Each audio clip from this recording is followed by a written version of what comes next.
ပါနောက်ဆုံးမေးခွန်းပေါ့နော်တရားဝင်သူမြန်မာပြည်ကိုလွမ်းလားရှင် လက်ဆက်လိုက်တာဒီမိကုန်းကြီးက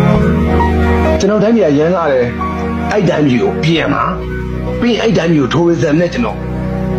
ထိုးရစံနဲ့ကောင်းစားသိချင်တယ်ဗျာရိုးသားပြောတာထိုးရစံနဲ့ကောင်းစားသိချင်တယ်ဒီတိုင်းပြည်ရမ်းလာကျွန်တော်တိုင်းပြည်ရမ်းလာကျွန်တော်ရောက်ဖူးသမျှတိုင်းပြည်မှာကျွန်တော်တိုင်းပြည်တော့လာတိုင်းပြည်ပဲတိုင်းပြည်မှာမရှိဒါကိုအောင်ကိုပြောရင်ကျွန်တော်မှကျွန်တော်ခံစားချက်နဲ့ဒီလိုရှိတယ်ကျွန်တော်တိုင်းပြည်ရမ်းလာထိုးရစံနဲ့ရှာတာခင်ဗျားတို့သပွဲရေးရထိုးရစံနဲ့ရှာတိုင်းပြည်ကတည်းကအသေးရတကယ်ဖြစ်တာ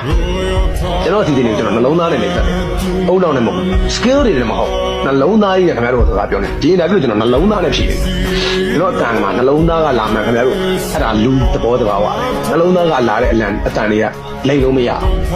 ကျွန်တော်နှလုံးသားကနေ journalism တစ်ခုတည်းမဟုတ် artist